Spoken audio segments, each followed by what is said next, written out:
Bonjour et bienvenue. Aujourd'hui, on va décortiquer ensemble l'art de la gestion de classe pour en tirer des stratégies vraiment claires et applicables. C'est la grande question que tous les éducateurs se posent, n'est-ce pas?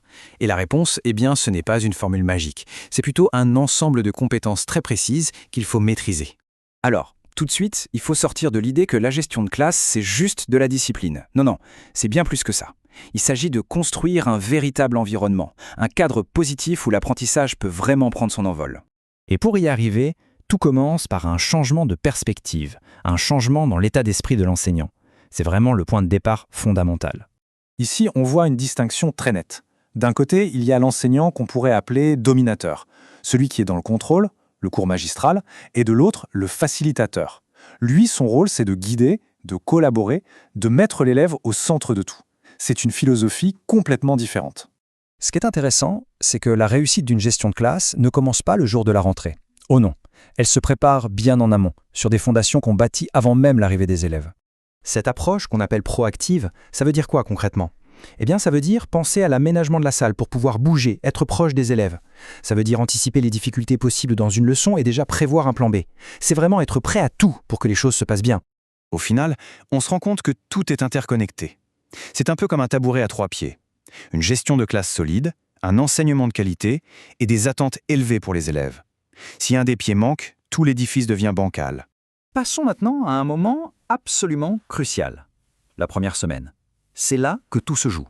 L'ambiance, le ton, les attentes, tout est mis en place pendant ces premiers jours.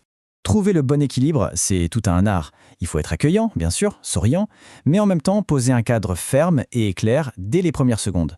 Par exemple, le simple fait d'accueillir chaque élève à la porte, c'est un geste fort qui établit ce double contact humain et structuré. Et voilà une idée vraiment puissante. Au lieu d'imposer des règles, pourquoi ne pas les construire avec les élèves?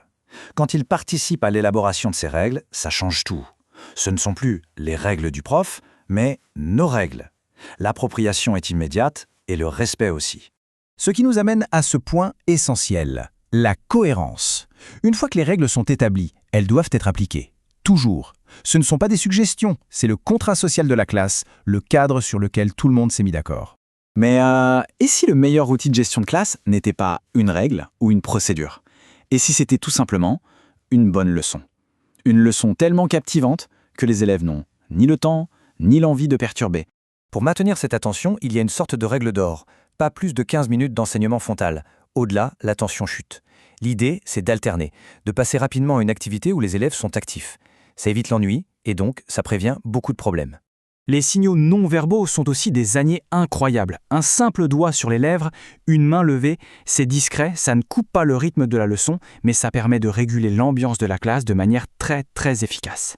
Et puis, il y a le secret pour captiver n'importe quel public, la pertinence.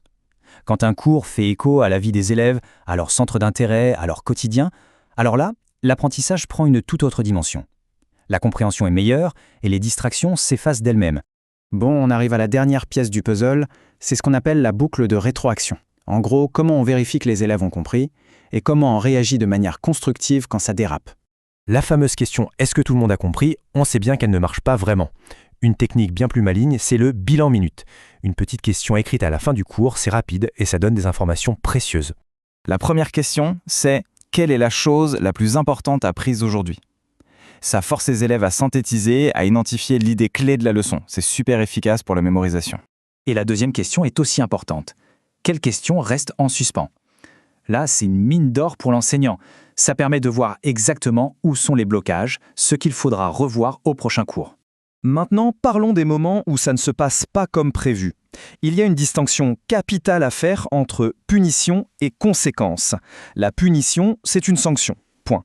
La conséquence, elle, a un but pédagogique. Elle est là pour que l'élève apprenne de son erreur. Pour que ce soit juste, il faut un système clair, visible et prévisible. Par exemple, un système de feu de couleur, un premier avertissement verbal, puis le non passe au vert, au jaune, au rouge. Tout le monde connaît les étapes et sait à quoi s'attendre. Ça évite l'arbitraire et ça rassure. En adoptant toutes ces stratégies proactives, on peut vraiment transformer l'ambiance d'une classe. On passe d'un mode réactif à un mode créatif. Et c'est peut-être là que réside la clé finale. Si la planification est la fondation, Alors la réflexion quotidienne sur sa propre pratique, c'est l'outil le plus puissant pour s'améliorer constamment et construire, jour après jour, un environnement où chaque élève peut vraiment réussir.